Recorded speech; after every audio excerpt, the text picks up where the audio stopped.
I'm Japhet Sekenya, the Managing Director of Biofood Tech Company Limited, which is an agro-processing company based in Dar es Salaam, Tanzania.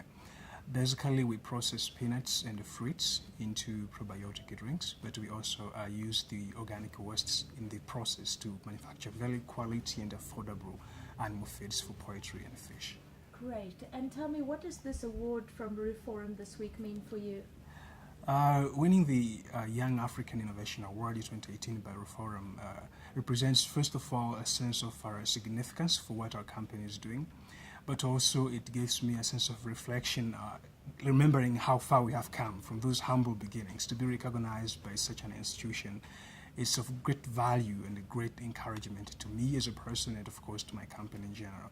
But I think it also speaks to the way that our company is trying to address very critical African challenges and how we're trying to really give solutions to some really critical problems which we see in everyday African lives. So for us, I think it's a great thing, and of course we appreciate it a lot.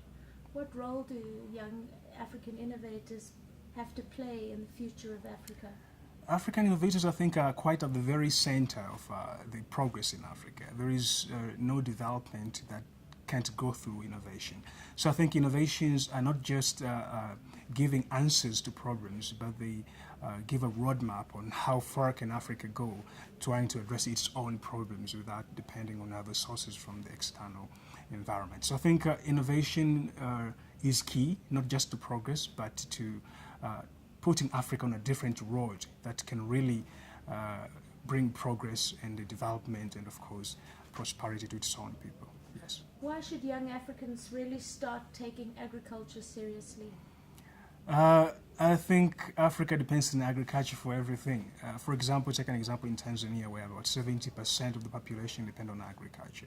So agriculture is the key for our own survival. When you talk about food, when you talk about industrialization, you cannot do anything without agriculture. And given where Africa is in terms of economic developments, I think only agriculture has the prospect to really move the continent from where it is to another level in terms of development or in terms of progress in any other area, whether it's in research or in politics. Everywhere I think agriculture plays a very vital role in revitalizing this continent. Very good. And tell me, how is the narrative of African agriculture shifting for young people? I think the narrative of African agriculture is changing. Looking back in those years when our parents were doing farming, it was locally made and it wasn't really much of a business. But these days, I think the upcoming generation is transforming that understanding. Most people are now getting into agriculture as a business.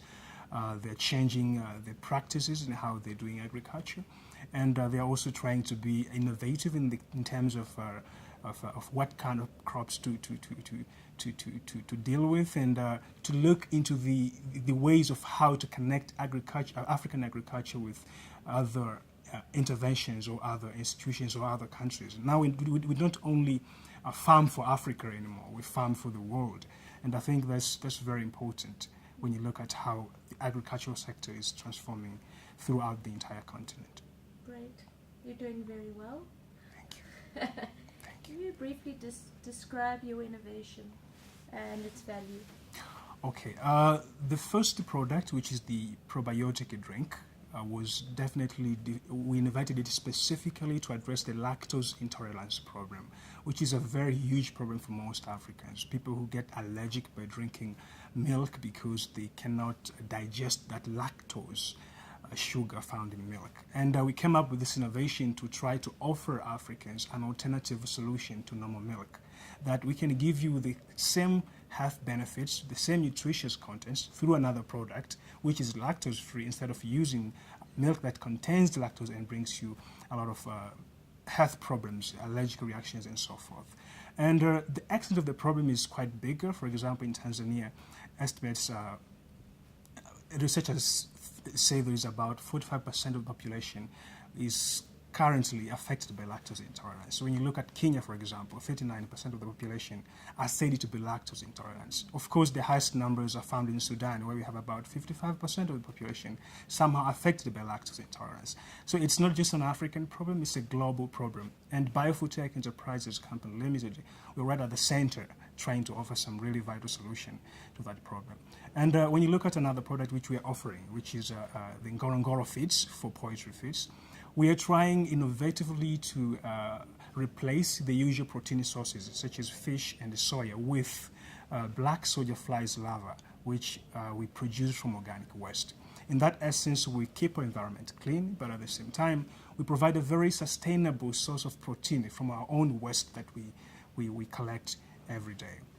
For example, talking about the BSF, which we're using as a source of protein in this feed formulation, has nearly 49% of the crude protein contents and around 26% of the fats content, which means they could entirely replace soya and fish as protein sources, which means in general we reduce the competition in these resources which are vital for human consumption as well. People are using soya and fish, but with BSF we are replacing this entirely. So the Black soldier flies larvae. Black soldier flies larvae. Yes. What is black soldier flies larvae? These are simply flies. These flies, we use organic waste and attract them to come to this waste, and then they lay those eggs. Those eggs, they start transforming from being eggs to being larvae. And then we extract those larvae, and we use those larvae as protein sources for a feed formulation. Like maggots? Yes, like maggots. Okay. Yeah. Then do people know that it's maggots they're eating?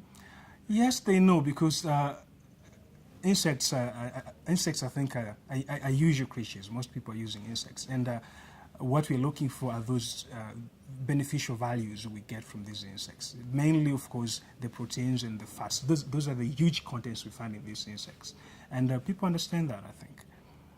People understand that. And what is the potential human impact and also the potential earning the earning potential? Yeah, being able to replace these protein sources with black soldier flies larvae, it helps us to first of all lower our production costs, because as you can see, instead of buying soya or fish, we're only collecting organic waste, and I use those waste to get these black soldier flies larvae and then use them to make these feeds. In essence, we are producing very quality animal feeds with very low cost, which means when you transform that definition to smallholder farmers, they can get very quality feeds for very lower prices. And that way they generate more profit margins, of course, and they improve more their lives, take children to school. So I think the entire scenario translates into impact and improving lives for mostly smallholder farmers in Africa.